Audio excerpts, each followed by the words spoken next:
Olá, estamos aqui nesse momento do nosso culto de ensino da ADAP e eu tenho uma mensagem, uma palavra para o seu coração.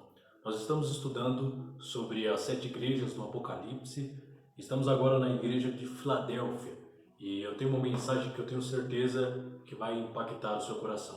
Então, se você pode, aí na sua casa, abra sua Bíblia comigo em Apocalipse, capítulo 3, versículo 10. Porque deste atenção à minha exortação, quanto a suportar os sofrimentos com paciência. Eu igualmente te livrarei da hora da tribulação que virá sobre o mundo todo, para pôr à prova os que habitam sobre a terra. O mundo todo vai viver a grande tribulação, que é citada aqui no livro do Apocalipse. Um período em que toda a terra estará sobre grandes tribulações e as pessoas vão passar por grandes tormentos, grandes torturas. E tudo isso acontecerá por 2 motivos. O primeiro é porque nós estamos agora na era da graça. E na era da graça, nós que somos os discípulos de Cristo, os que entregamos a vida a Cristo, somos disciplinados pelo Senhor, justamente para nos tornarmos parecidos com Cristo, para nos tornarmos humildes como Cristo, amorosos como Cristo, para amarmos os nossos irmãos como Cristo amou. Jesus está falando para todas as igrejas, para todas as 7 igrejas aqui do Apocalipse. Em nenhum momento, quando Jesus vai falar acerca de juízo, acerca de disciplina, Jesus fala acerca do inferno. Jesus fala acerca da condenação eterna. E você precisa compreender isso. Por quê?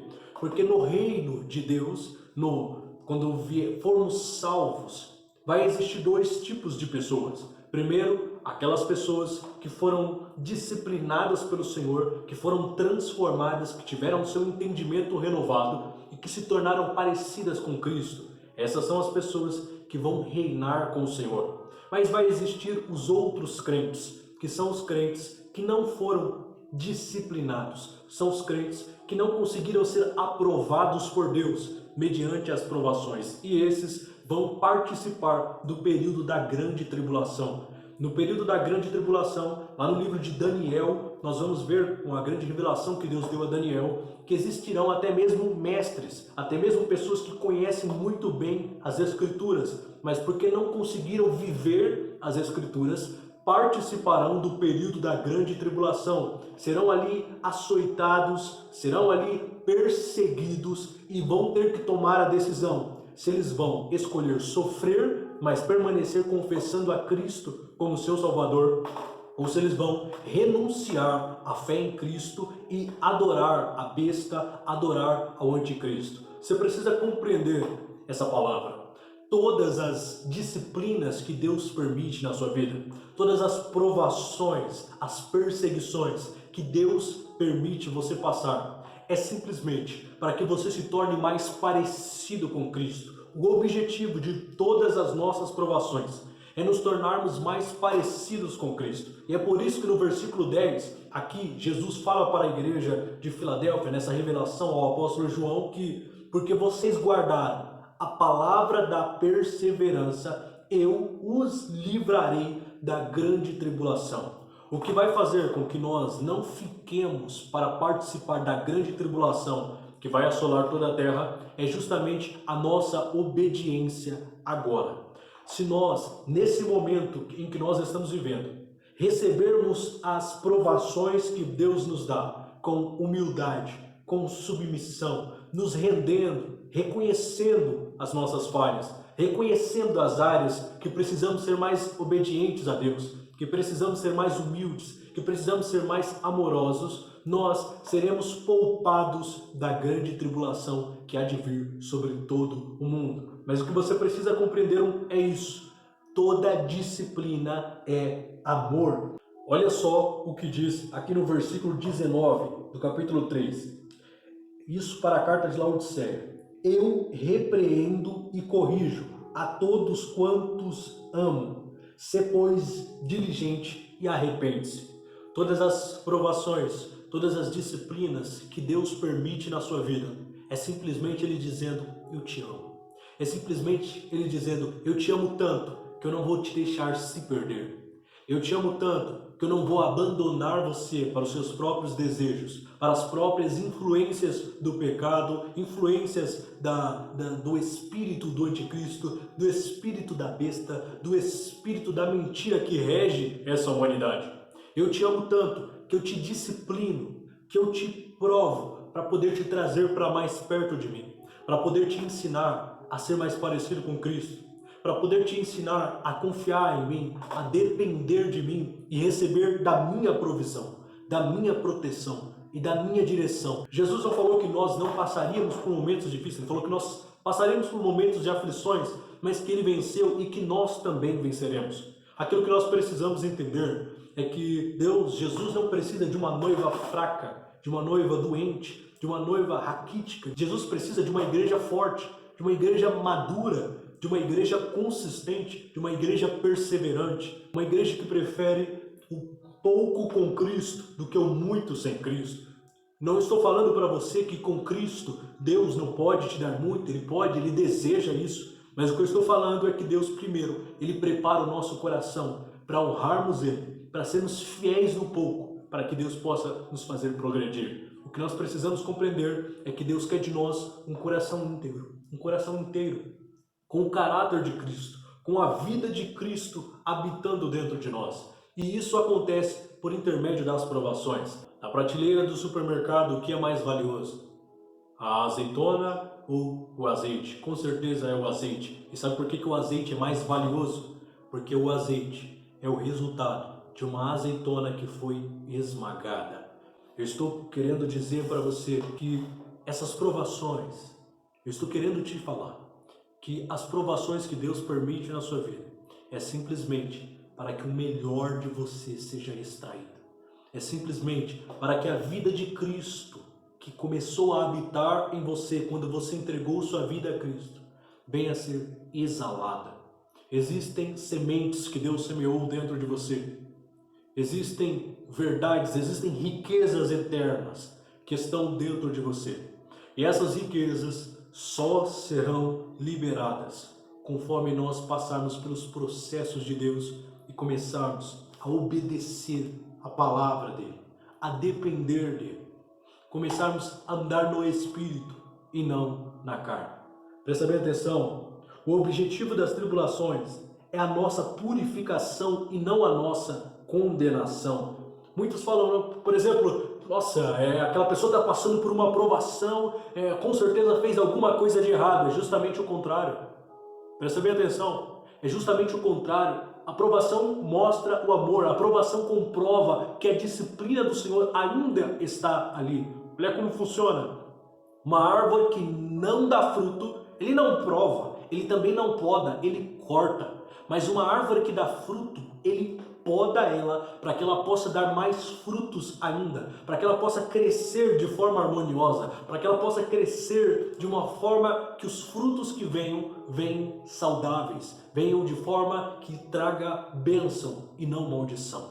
Então, se Deus está te provando, é porque Deus sabe que você pode dar muito fruto. É porque Deus sabe, se Deus está te podando, é porque Deus confia num grande potencial que Ele mesmo colocou dentro de você. Presta bem atenção, ficaremos durante a grande tribulação para aprendermos o que deveríamos aprender agora, nas oportunidades que Deus tem nos dado por intermédio das provações.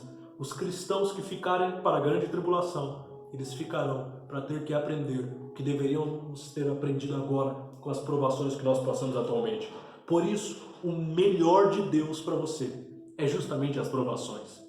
Quando Deus prova alguém, Deus está super interessado em formar o caráter de Cristo nessa pessoa, em poder usar essa pessoa para coisas grandiosas, em poder fazer com que essas pessoas vivam a plenitude dos sonhos de Deus, a plenitude do Espírito Santo, a plenitude das promessas que Deus estabeleceu para você. Nós temos que decidir se nós faremos parte da geração que morreu no deserto, ou se nós faremos parte da geração de Josué e Caleb, que tiveram um espírito excelente e por isso entraram na terra prometida. Por quê? Porque usaram a fé, dependeram de Deus, confiaram em Deus mediante as provações, mediante o deserto. Nesse deserto, Deus não quer que você morra.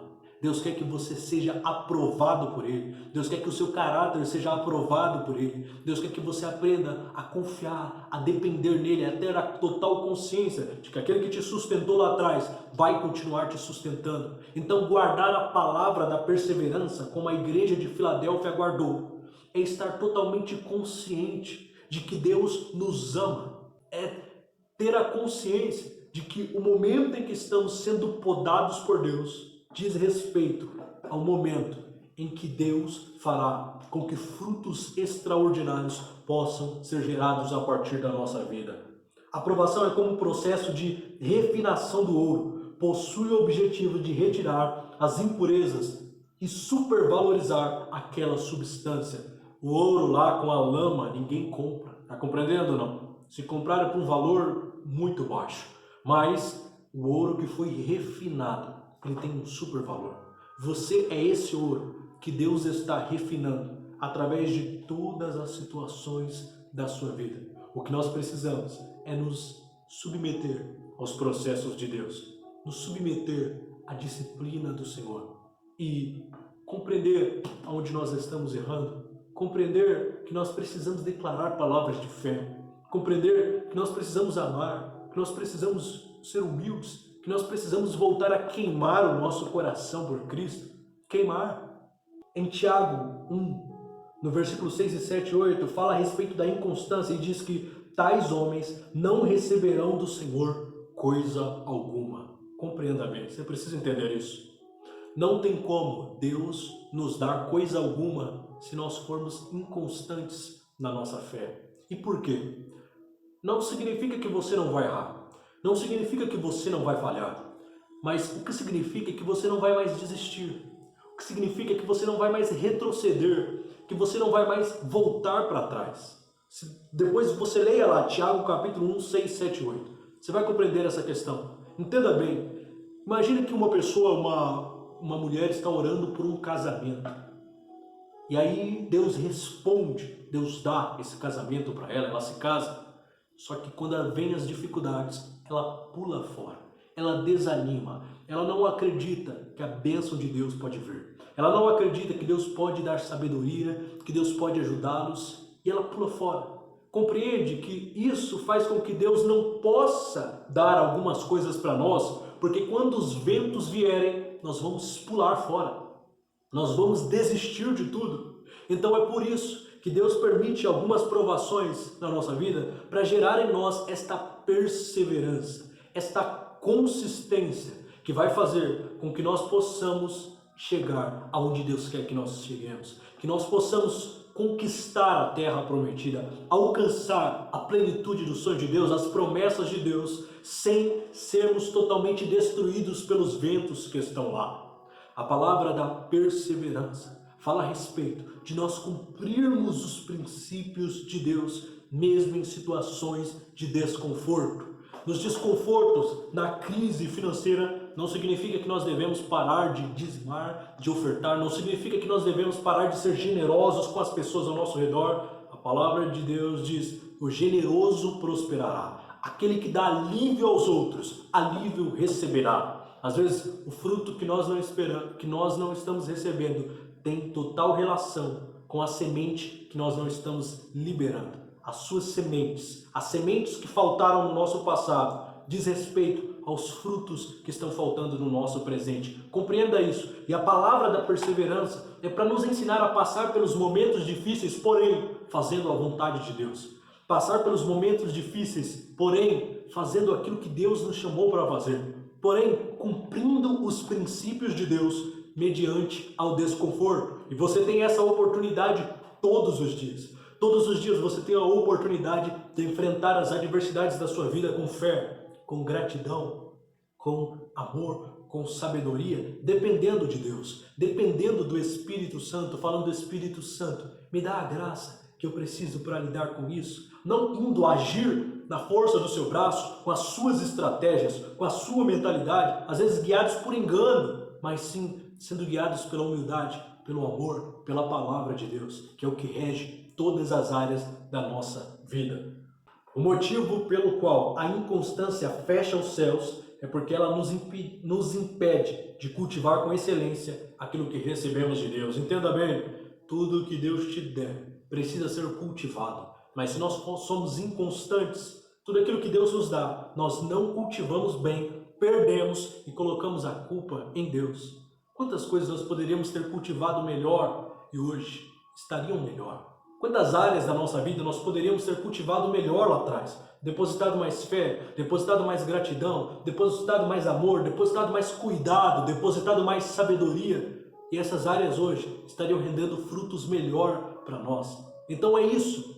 Deus utiliza as provações para gerar em nós perseverança, consistência, para aprendermos que tudo aquilo que cultivarmos irá prosperar e tudo aquilo que nós desprezarmos irá morrer. Deus prefere não te dar aquilo que você quer do que te dar e ver isso morrendo e ver isso acabando, porque você ainda não consegue perseverar, ainda não consegue ser consistente, ainda não consegue cuidar daquilo que Ele te dá. Por isso que as provações, sabe, é uma oportunidade que Deus está te dando de insistir, de aprender a perseverar, de aprender a ser consistente e a cuidar bem daquilo que Ele te dá, para que Ele possa te dar mais, para que Ele possa te dar mais oportunidades. Deus quer que você aprenda a servir com excelência nas pequenas oportunidades que Ele tem te dado. A sua fidelidade no pouco revela o seu preparo para lidar com o muito.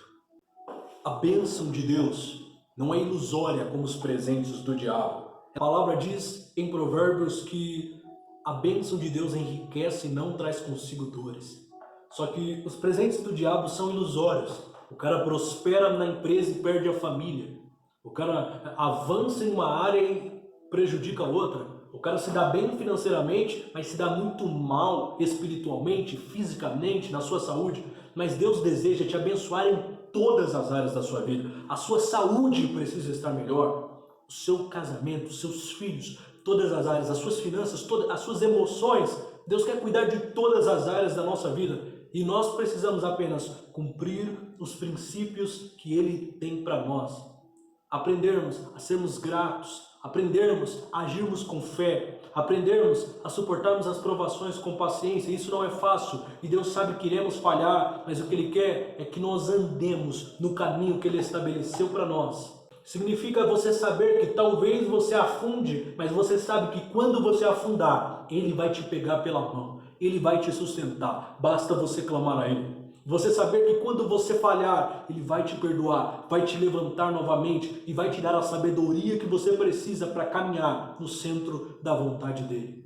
É isso que Deus quer de nós, essa predisposição no coração, em dependermos dEle para cada passo, para cada fase das nossas vidas. Quando nós perguntamos a Deus por que Ele nos dá o que queremos, por que Ele não nos dá o que queremos, Ele permite que a resposta venha através dos erros que cometemos em relação às bênçãos que recebemos. Ele permite que venha mais dinheiro do que sabemos administrar para que vejamos os nossos erros cometidos com esse dinheiro. Compreende, não? Ele permite o mais para ver que isso traz prejuízo. Entenda bem, se eu comer mais do que eu preciso, isso não vai me falar, nossa, eu estou com uma vida abundante. Não, isso vai prejudicar a minha saúde. Está conseguindo compreender que às vezes o mais prejudica ao invés de melhorar? Que às vezes mais recursos prejudica ao invés de melhorar, que às vezes o pouco que você vê como pouco é uma proteção de Deus, é o amor de Deus, e o que você precisa é simplesmente saber administrar isso com excelência, com amor, dependendo de Deus e falando, Senhor, eu creio nos teus milagres, eu creio na tua provisão, eu creio no teu cuidado, independente das circunstâncias ao meu redor. Você precisa compreender isso. Olha aqui para mim, existiam apenas 5 pães para 5.000 pessoas. E o milagre foi tão grande que sobraram 12 cestos. Mas depois existia 7 pães, 2 pães a mais, para 4.000 pessoas, 1.000 pessoas a menos. Ou seja, no primeiro milagre, entenda bem, a necessidade era maior e os recursos eram menores. No segundo milagre, a necessidade era menor e os recursos eram maiores. Só que a sobra do primeiro foi 12 cestos e a sobra do segundo foi apenas 7 cestos. Como assim? Significa que quanto maior for a sua necessidade, maior será o milagre que Deus vai fazer na sua vida e maior será a abundância que você vai presenciar na sua vida. No lugar da sua vergonha, vai haver dupla honra sobre a sua vida. Se Deus te colocou em circunstâncias impossíveis, significa que Ele vai ser glorificado através dessas circunstâncias. Mas sabe qual é o problema? É que nós olhamos para o pouco que temos e falamos, isso não serve para nada. Olhamos para o pouco que temos e não conseguimos valorizar isso. Isso impede com que a gente tenha a grande multiplicação de Deus, com que a gente vivencie o grande milagre que vai trazer 12 cestos de sobra. O que define o tamanho da abundância que você vai viver é o tamanho da fé que você consegue aplicar mesmo mediante as necessidades, mesmo mediante as impossibilidades, as adversidades presentes na sua vida. Por isso Deus usa as provações para nos ensinar a perseverar e, consequentemente, sermos maduros o suficiente para cultivarmos bem das bênçãos de Deus. Quem é fiel no pouco vai ser fiel no muito. Sabe, querido, quem consegue ser grato no pouco vai ser grato no muito. Sabe, querido, quando a gente passa por algo e fala, eu nunca mais vou passar por isso, entenda, significa que a gente ainda não foi aprovado. Significa que a gente não entendeu que Deus cuida da nossa história. Significa que a gente não entendeu que Deus permite algumas coisas e que essas coisas vêm para nos tornar melhores, mais fortes, mais maduros e não piores. Está conseguindo compreender? Então, Deus quer que agora nós venhamos crer nele, mas de uma forma genuína, de uma forma que creio, a ponto de entender que as provações, as adversidades presentes na minha vida são permissões do Senhor para me tornar mais maduro e mais pronto para viver tudo aquilo que Deus tem para mim. Deus não levanta pessoas infantis. Deus não levanta imaturos. Essas pessoas às vezes se levantam a si mesmas por manipulações, por intermédio de tantas coisas, mas isso traz muita dor para elas mesmas, traz muitos prejuízos. Mas, quando nós somos disciplinados pelo Senhor, nós vemos o amor dele cuidando de todas as áreas da nossa vida e nós nos tornamos maduros para viver tudo aquilo que ele tem para nós, porque você guardou a palavra da perseverança. Você será guardado da grande tribulação e você vai poder viver todos os sonhos que eu tenho para você. A tribulação possui apenas um propósito: desenvolver a perseverança. Depois que você aprende a perseverar, você não precisa mais ficar passando por tribulações. Pastor, por que às vezes as tribulações voltam para nós, para o Senhor mesmo? É porque às vezes a gente esquece. A gente esquece que tem que perseverar. A gente esquece que temos que viver pela fé e não pela vista. A gente esquece que temos que crer em Deus e não no que as circunstâncias estão nos dizendo. Presta bem atenção. Enquanto não aprendemos a guardar a palavra, ou seja, a perseverar em meio à tribulação, as mesmas tribulações continuam voltando para a nossa vida. Funciona assim, é uma lição. Se você aprende a lição, não precisa mais passar pela prova. Mas enquanto você não aprende a lição, as mesmas provas continuam voltando. As mesmas lições continuam vindo para nós. Olha só o que Deus diz em Romanos 5, 3 ao 4. Mas também nos gloriamos nas tribulações, porque sabemos que a tribulação produz perseverança. A perseverança, um caráter aprovado. E o caráter aprovado, a esperança. Quando você passa por essas tribulações, adquire perseverança, adquire um caráter aprovado, você se torna a esperança para esse mundo. Você se torna a luz, o sal da terra. Você se torna aquela lâmpada que Deus pode colocar no alto, porque você vai iluminar a todos que estão na casa, iluminar a sua família, iluminar a sua cidade, iluminar a sua nação. Eu espero que essa mensagem te abençoe e te edifique. Um abraço, que Deus te abençoe.